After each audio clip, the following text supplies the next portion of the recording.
What's up, everybody? It's Jeremy, and today we are in Indiana. We're hanging out. Hold on, let's clean that lens up a little bit. I want to make sure you get this beautiful face. You know, how we looking? Anyways, I'm in beautiful Indiana, and today I'm at the home of Gulfstream, and Gulfstream makes some really cool motorhomes, and one of those really cool motorhomes is the BT Cruiser. Now, this is an all-new model for 2025, and I'm excited to bring it to you first here on my YouTube channel. Now, you may be saying, hey, who is this crazy guy? Well, my name is Jeremy Johnson, and I've been building custom vehicles for more than 25 years. Also, one of the industry leaders when it comes to van, RV suspension, and components. So that's always fun. Now, I'm on my never-ending search to find that perfect RV. Well, maybe for me, but I'm also gonna help you along the way as well. We're gonna be touring some RVs today. We're gonna be checking them out. And if this is your first time here, smash that subscribe button, because I have a ton of RVs on this channel that you can walk through with me and see, is it the perfect RV for you? So as I walk around today, I'm gonna check this thing out. This is the BT Cruiser by Gulfstream. This is really, really nice motorhome. Now, of course, I think the reason I'm drawn to it at first is because I absolutely just love this color. This gray is just completely sexy. Now, what's sexy about this as well to me is I love the black accents all around it. Now, one thing that you know that I don't love, if you've watched any of my videos, is the frameless windows. I'm definitely not the hugest fan of those windows, as I prefer the sliding ones. Now, granted, that does look extremely clean on this gray motorhome. I do like it a lot. I like the look of it. I'm just not sure if I'm sold on how it functions, because I like more air in my motorhome. Would love to hear what you guys think. Do you prefer the frameless windows or the framed windows with the slide? So you can see that they've blacked out the hubcaps on this as well. The only thing that is not blacked out on this is the grille and bumper. That is definitely the one thing that I would change if I was going to be building this motorhome myself. I think that the chrome needs to go, because everything else, the mirrors, the awning, everything else is black. Maybe we just need to make this, like, have the guys over at WeldTec Designs make this a WeldTec Designs edition, black it out and put a lift kit on it. Then it would be truly off-grid. So it's showing you a little bit about that they're running all the lithium ion batteries in this, so that you can completely be off-grid no matter where you want to go.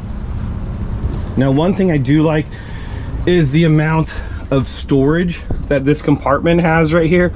I think that that's a decent amount of storage. I would tell you one thing that I would absolutely love, though. Oh, it's right there. I don't have to love it. They already did it. I do have this exterior outlet, which is really nice, because I feel like when I'm hanging out under my awning, I definitely want to be able to have something that I can plug into, whether I want to put a TV or we're just hanging out. I want to put a blender out here. You guys notice how much I talk about blenders? You think I like making margaritas or something, and that's probably, I do. Maybe you guys have a wireless blender. Somebody wants to buy me a wireless blender. So as I first come into this, you're gonna get this small step up. I do like the flooring in here.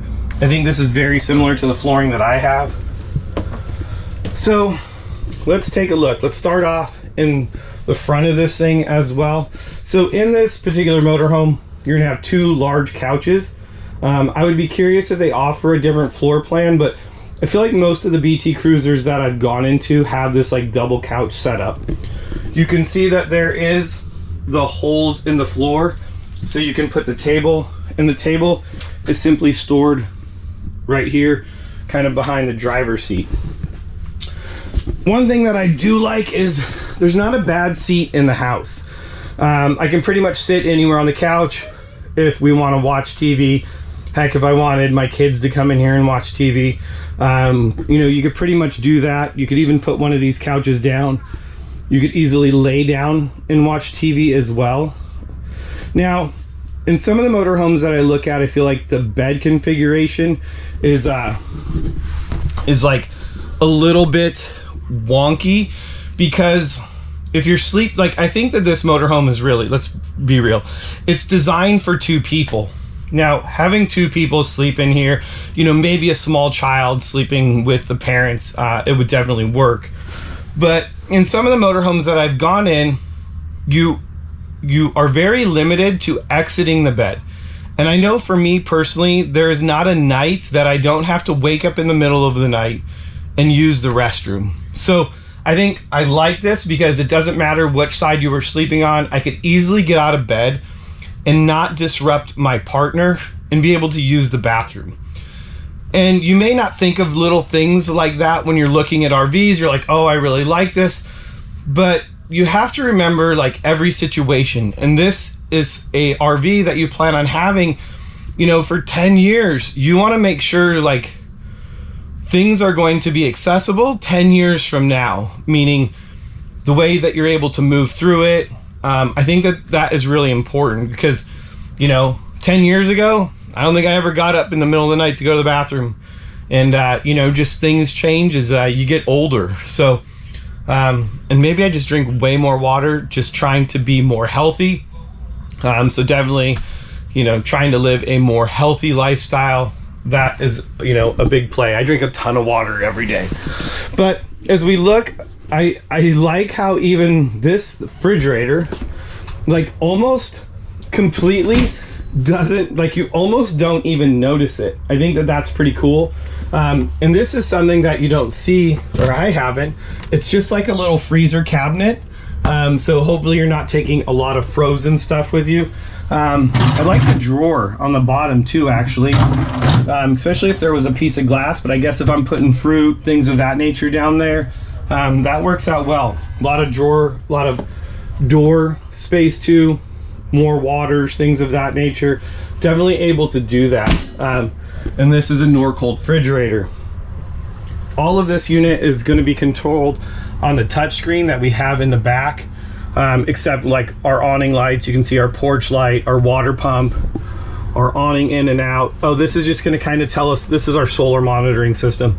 So this is going to tell us, you know, how much battery do we have left, all of the information that you're going to want to know when you're off grid to make sure that, you know, you don't run out of juice, really, right?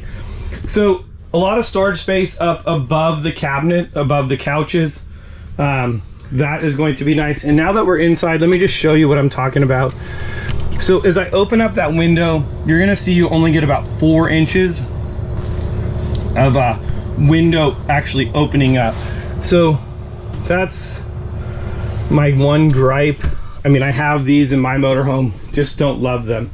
So a little bit more, so as we walk into like the kitchen galley, I guess, area, I always like the inserts that they put in here. It kind of doubles up on your counter space, and if I really want it, I can even take that, move that to the back, and have even more counter space as if I'm preparing food, things of that nature. I do like how big the sink is. That is a really big, deep sink, so I'm able to wash like bigger pots, bigger pans, big bowls in there. I like that. I feel like some of these coaches lack a big sink when you get into the smaller coach, and I definitely like that. So as we come over here, we're gonna have the flip top to go up, let's see, and we're gonna have a 2-burner stove, gas stove right there. Make sure you save the foam. I think the foam is smart because these things always want to rattle, and that's not going to rattle with that piece of foam in there. So maybe something to think about if you have a coach and that rattles, go ahead and put a piece of foam in there. We're gonna have our duct fan, we're gonna have our microwave up on the top, pretty standard, and then we're gonna get into our bathroom. So I don't expect a bigger bathroom than this. I feel like this is gonna be good and usable. You know, I have no problem sitting down in here, you know, even if I close the door, not a problem. Definitely can do my best work in there for sure. Decent sized shower, You know, I think that this is a pretty normal shower for like a Class B, Class C. Our medicine cabinet, additional storage underneath as well. Our outlets and tank heater if you need it. So pretty cool motorhome. I really like, I'm a big fan of this white. I guess I like the distressed look a little bit more, but this white does look really clean in here. And of course you guys know I'm just a big fan of these E350, E450 chassis. So you're gonna have your two table legs. So let me just show you, these table legs are going to insert into hole, and then your table would go on that. So you're gonna, it looks like you're gonna have almost a 4-foot table going through here, which is gonna be perfect for, you know, 4 people to sit at and enjoy your meal. So that's tucked away in there. This closet's pretty decent size as well. I'm gonna say it's about 2 feet by 18 inches. So definitely a good amount of storage space in a little motorhome. Additional drawers. The drawer craftsmanship feels really nice. You get some of these, like in my motorhome, it's like on this like super lame slide and my drawer is already broken. But this is the inside of the BT Cruiser. Definitely a whole bunch of stuff going on in this for a little space. You know, I want to say we're going to be like 20 feet long. Is there this is a little guy though. We're going to be around 20 feet. So, I mean, this is like barely bigger than most vans. You're going to get one small storage here. It's still going to have the ladder on the back, which is nice. You want to get up there, clean your solar panels, you know, do whatever you got to do, maintenance on the roof. It does have a spare tire on the back, which is great because we know that a lot of these motorhomes don't. You're going to have your rear hitch. I'm going to assume, like most of these, that it's going to be rated for 5,500 pounds tongue weight. Typically they're around 7,500 pounds towing capacity. I'm gonna probably be like, this is on the E350 chassis, but you'll probably, you know, these things being that it's newer with the 7.3 Godzilla motor, things are a beast. What's up, everybody? All right, so we are checking out this awesome BT Cruiser, and this thing is pretty sick. I absolutely love the color of it, and of course I love that they blacked out half of it. Now, it would need some WeldTec love to make this thing just the perfect 10. But we're not there yet. So let's talk about the features of this motorhome. So I like that it had the full solar built into it. I like that it comes with it. And then on the inside, I do like the double couch setup. It allows for like nice, comfortable seating if you wanted to have friends over and just hang out indoors. Now, guys, this is going to be just a motorhome for 2 people. You're not bringing the family along in this motorhome, or at least not in my opinion. So there it is on the features. I'm just saying that this was on average. It was a 7. I don't think that there was anything super spectacular when it came to, you know, overall in this coach. I mean, I do like that it does have a full bathroom. It's got a cooktop. I mean, I'm definitely picking this over the, you know, the Mercedes. I like having the wider body that this is going to have. I think that it's going to be comfortable to hang out in. I definitely could see myself staying in this motorhome a little bit longer. We're going with a 7 on that. Overall, the quality of this motorhome looked really nice. I'm giving it a 7. Now, drivability, this coach is going to be little. We're at around 22 feet, so this thing is going to drive really nice. I'm going with an 8. If you want it to be a 9 or 10, add a WeldTec Designs suspension on it, and you will be right there. Now, coming in at like $150,000, well, that may be a little steep for this coach because I might be able to buy something comparable and do these additions to it for a lot less. So really on that, I'm going with like a, oh man, it's just average. Like there's nothing special about it to me. We're going with a 6. When it comes to storage, you have the one big compartment on there and that's going to be about it. We're going with 6. Sleeping, We're going with a 5. It's sleeping for 2, and unless you really don't like each other, then you just keep the couches separated and you got the big gap in the middle. Now, versatility, we're going bigger on this. We're going at a 7 because this coach is little. It's going to fit everywhere. That's going to be really nice. It's even small enough that if you really wanted to get off grid, you could do that for sure. When it comes to windows, it has the frameless windows that I absolutely hate, so we're giving that a 6. I would love to hear what you guys think of this BT Cruiser in the comments section down below. Otherwise, guys, I'm Big J, and I will see you guys in the next RV.